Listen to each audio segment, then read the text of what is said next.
नमस्कार, जीएनटी देख रहे हैं आप। आपके साथ मैं हूं रेखा और स्वागत है आपका हमारी इस खास पेशकश में। बिहार में बागेश्वर धाम सरकार यानी कि पंडित धीरेन्द्र शास्त्री का दरबार सज चुका है।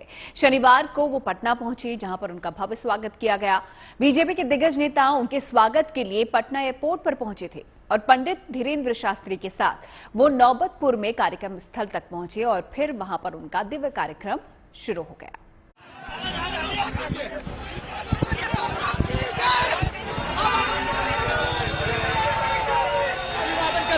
बिहार तक पर एक्सक्लूसिव तस्वीर देखिए।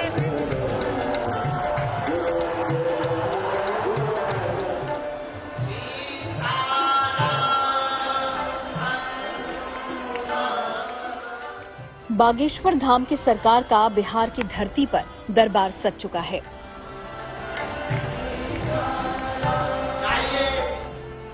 पंडित धीरेन्द्र शास्त्री शनिवार को जब पटना एयरपोर्ट पहुंचे तो उनके स्वागत के लिए वहां हुजूम उमड़ पड़ा।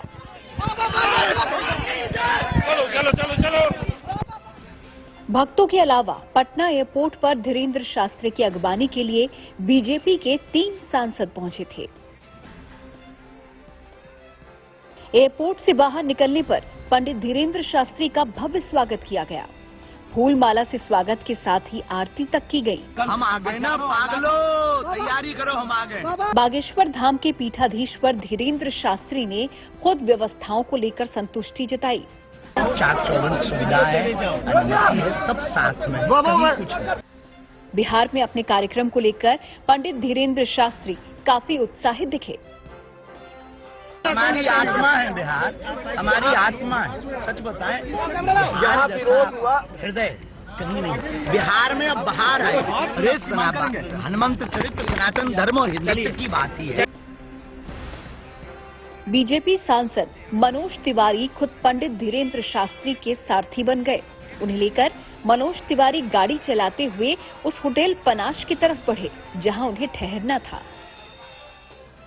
एयरपोर्ट से होटल तक काफिले के साथ नारे गूंजते रहे।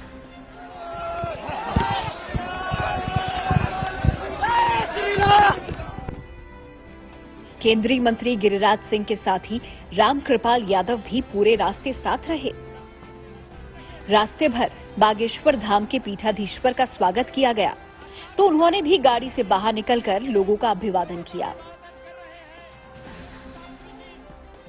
तो उधर कार्यक्रम स्थल पर पंडाल में हजारों की भीड़ पंडित धीरेन्द्र शास्त्री का इंतजार कर रही थी।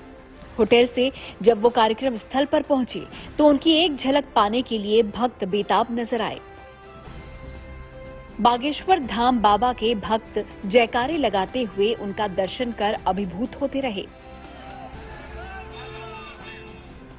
बागेश्वर धाम के बाबा के मंच पर आसीन होने के बाद बीजेपी के दिग्गज नेता भी पहुंचे। केंद्रीय मंत्री गिरिराज सिंह, केंद्रीय मंत्री अश्विनी चौबे, सांसद रामकृपाल यादव और मनोज तिवारी, पूर्व कानून मंत्री रविशंकर प्रसाद, विपक्ष के नेता विजय कुमार सिन्हा और बिहार बीजेपी के अध्यक्ष सम्राट चौधरी सबने मिलकर आरती की। आरती के बाद बीजेपी नेताओं ने पंडित धीरेन्द्र शास्त्री को माला पहनाने के साथ ही फूल भेंट किए। एक एक कर सबने पंडित धीरेन्द्र शास्त्री का आशीर्वाद भी लिया। इस सब के बाद पंडाल में भजन कीर्तन गूंजने लगे। बागेश्वर धाम के पीठाधीश्वर ने बालाजी का स्मरण कर कार्यक्रम की शुरुआत की। पंडाल में मौजूद लोग भी पूरे भक्ति भाव के साथ कार्यक्रम का आनंद उठाने लगे। इनमें बीजेपी के तमाम दिग्गज भी शामिल थे। पंडित धीरेन्द्र शास्त्री ने बिहार और बिहारियों की चर्चा करते हुए भगवान राम से जुड़े एक रोचक प्रसंग का जिक्र किया। बिहार के लोग धन्य हैं, धन्य है आपका गौरव, धन्य है आपकी भूमि और धन्य है आपका भाव, जो ऐसी भूमि पर आपने जन्म लिया है कि जहां सब लोग तो अपने भाव से जीते हैं, पर आप लोगों को तो एक विशेष अधिकार मिला है रघुनाथ जी से। किसी ने राम जी से जब विवाह हुआ तो मिथिला में राम जी आए, तो मैया जानकी जी के साथ बाकी सालियां खड़ी थी। तो विनोद में हाथ जोड़ करके सालियां कहती हैं, महाराज ओ छुटके पहुने बड़के पहुने ही रह जावा हो, यहीं रह जावा। तो राम जी ने कहा क्यों यहीं रह जाए, वापस क्यों ना जाए। तो सालियां विनोद में बोली महाराज जो आपको यहां मिथिलांचल में खाने को मिलेगा वो आपको अयोध्या में नहीं मिलेगा। भगवान बोले ऐसी कौन सी डिश है जो केवल आपके यहां बनती है, हमारे यहां ना बनती हो। सालियां बड़ी हंसती हुई मुस्कुराती हुई बोली महाराज कोई डिश की बात नहीं कर रहे हैं, आपको जो यहां मिलेगा वो अयोध्या में नहीं खाने को मिलेगा। बोले क्या? बोले यहां रहोगे तो सालियों की गाली खाओगे। भजन कीर्तन और प्रवचन बांटने के बीच बागेश्वर बाबा का भक्ति भाव के साथ शायराना अंदाज भी दिखा। हर हवा के झोंका तूफान न होला, हर हवा के झोंका तूफान न होला। आदमी का बहुत बा दुनिया में, लेकिन हर आदमी इंसान न होला। हर हवा की झोंका तूफान न होला, आदमी ता बहुत बा दुनिया में, लेकिन हर आदमी इंसान न होला। अपनी बातों में भोजपुरी को जोड़कर बाबा ने लोगों का दिल जीत लिया। बाबा बागेश्वर ने एक के बाद एक भक्ति भाव से जुड़ी हुई शायरियां सुनाई।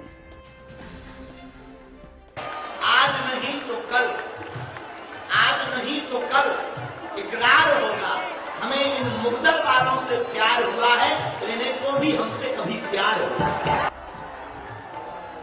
आज नहीं कल तो इकरार होगा, हमें इन मुकद्दर वालों से प्यार हुआ है, इनको भी कभी हमसे प्यार होगा। कार्यक्रम में तालियों की गूंज को लेकर भी बाबा बागेश्वर ने लोगों से अपने ही अंदाज में अपील की। कान की शोभा माली से, होठों की शोभा कान की लाली से, भोजन की शोभा थाली से, उसी प्रकार कीर्तन की शोभा है ताली। तुम बड़े कंजूस तो नहीं हो, बिहारी आदमी सबसे भारी होता है। हनुमंत कथा का चरित्र सुनाते हुए पंडित धीरेन्द्र शास्त्री रामायण के प्रसंगों से भक्तों को आवादित करते रहे। उन्होंने सुंदरकांड की विशेषता का कुछ इस तरह बखान किया। श्री सीताराम भगवान की, हनुमान जी महाराज की, गौ माता की। सुंदरकांड पर बोलने का भाव हमारे मन में इसलिए आया कि सुंदरकांड में सब कुछ सुंदर है, हैं? क्या आपने कभी सुना कि बंदर सुंदर होता है? लेकिन रामायण में सुंदरकांड की यही खासियत है कि रामायण में राम जी का बंदर भी सुंदर है, इसलिए इस कांड का नाम ही सुंदरकांड रख दिया गोस्वामी जी। राम जी का बंदर भी सुंदर होता है। अर्थ क्या है? अर्थ सीधा सा है कि जो राम जी के गुणगान को गाता है, भले ही वो बंदर ही क्यों ना हो, लेकिन वो बंदर भी राम के गुणगान से सुंदर बन जाता है। 17 मई तक बिहार में बागेश्वर धाम के बाबा का कार्यक्रम चलता रहेगा, जिसका भक्त लाभ उठाएंगे। पटना से सुजीत कुमार और आदित्य वैभव के साथ bureau report, good news today.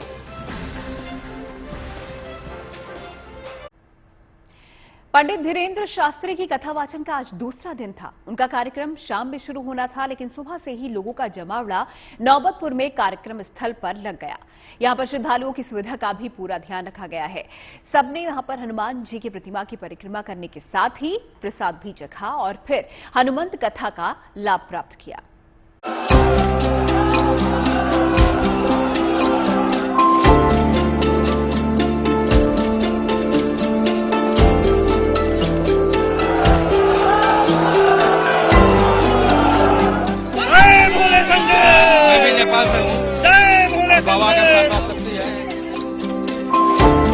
Pandit Dhirendra Shastri के कार्यक्रम को लेकर लोगों में गजब का जोश नजर आ रहा है। बिहार में कार्यक्रम हो रहा है, लेकिन लोग देश के अलग अलग हिस्से से भी यहां पहुंचे हैं।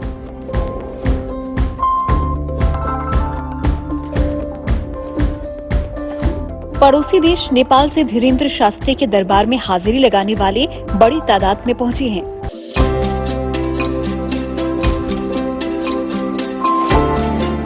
बागेश्वर धाम के पीठाधीश्वर पंडित धीरेन्द्र शास्त्री के दूसरे दिन के कार्यक्रम के लिए सुबह से ही लोगों की भीड़ कार्यक्रम स्थल पर जुटने लगी।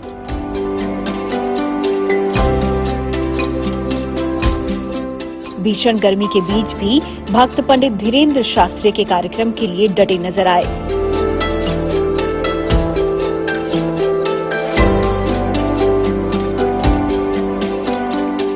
यहाँ लोगों को भी किसी तरह की दिक्कत ना हो, इसका पूरा ध्यान रखा गया है। खाने पीने से लेकर हर तरह के दुरुस्त इंतजाम किए गए हैं। लोग प्रसाद पाने के लिए भीड़ में कतार लगाए अपनी बारी का इंतजार करते दिखे।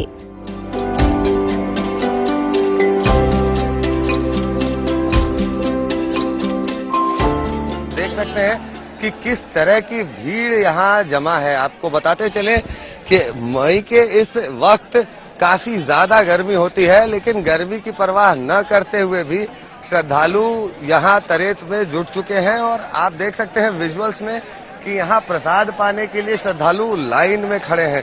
जिसको जहां जगह मिल रही है वो वहीं बैठकर प्रसाद पा रहा है, लेकिन गर्मी की परवाह न करते हुए भी बड़े बूढ़े बच्चे जवान सब तरह के लोग यहाँ आज हनुमंत कथा के दूसरे दिन सुबह से ही शुरू हो चुके हैं। आप देख सकते हैं विजुअल्स में कि किस तरह से यहाँ श्रद्धालुओं का तांता लगा हुआ है और लोग खड़े होकर कतार में अपनी बारी का इंतजार कर रहे हैं प्रसाद पाने की। हम बात करने की कोशिश करेंगे यहाँ कुछ श्रद्धालुओं से और समझना चाहेंगे कि आखिर क्या कुछ उन्हें खींच लाता है यहाँ। आप अपना नाम बताएं। मेरा नाम सुनीता है। कहाँ से आई हैं? मैं अजमेर से आई हूँ। आप अजमेर से यहाँ पटना में अभी ऐसी गर्मी में? जी। और कथा तो शाम में है, अभी सुबह से बस गुरु की कृपा है, नाम जप रहे हैं उन्हीं का नाम का, बस उन्हीं का आशीर्वाद है। वहाँ से खींचे चले आए अजमेर। नहीं, बाबा के नाम पर हम लोग वहाँ से नेपाल से आए हुए हैं। उनको नाम से लेके गर्मी तरमी कुछ नहीं समझ के हम लोग आ गए एकदम। उनका भजन बढ़िया लगा, यहाँ व्यवस्था बढ़िया सारी है, सब चीज खाने पीने का कोई तरह का दिक्कत नहीं है यहाँ पे। ये पंक्तियां हैं उन भक्तों की जो कतारों में खड़े होकर अपनी बारी का इंतजार कर रहे हैं प्रसाद के लिए। आप देख सकते हैं विजुअल्स में कि कितनी गर्मी है, फिर भी लोग बाग पेशेंस के साथ, धैर्य के साथ खड़े होकर अपनी बारी का इंतजार कर रहे हैं। कार्यक्रम स्थल पर बड़ी संख्या में पहुंचे लोग वहां पर मौजूद हनुमान जी की प्रतिमा की परिक्रमा करते भी नजर आए।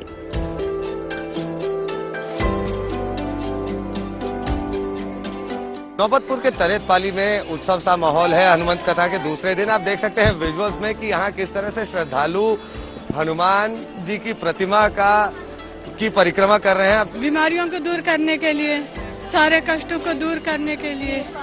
मेरा बेटा है का बीमार है, इसके लिए मैं आए हूँ।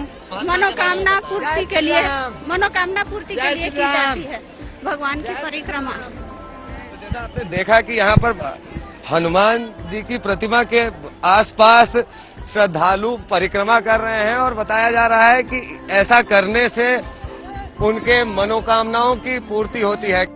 बागेश्वर बाबा का दूसरे दिन का कार्यक्रम शाम 4 बजे से तय था, लेकिन सुबह से ही लोगों का तांता यहां लग गया। शाम में पंडित धीरेन्द्र शास्त्री का काफिला कार्यक्रम स्थल के लिए निकला।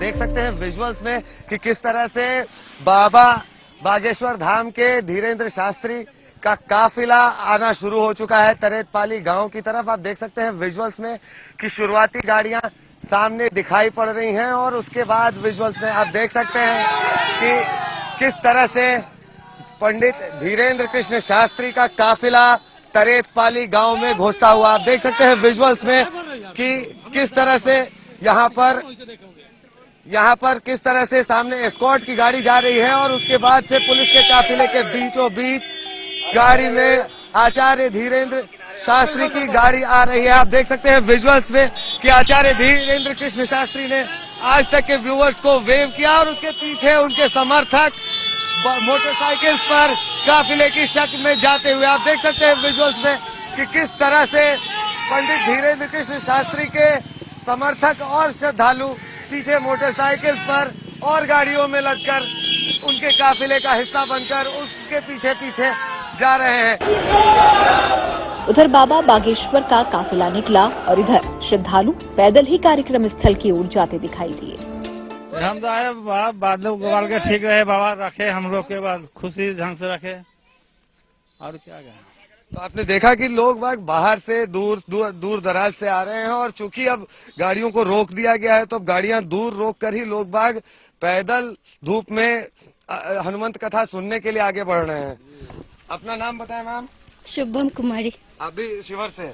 नहीं, हम लोग छपरा जिला से। अच्छा, तो आप लोग सब लोग अब चूंकि गाड़ी उधर रोकी जा रही है तो हम बच्चों को लेकर खुद ही पैदल हनुमंत कथा सुनने जा रही है। तो जैसा आपने सुना कि श्रद्धालुओं में काफी ज्यादा उत्साह है।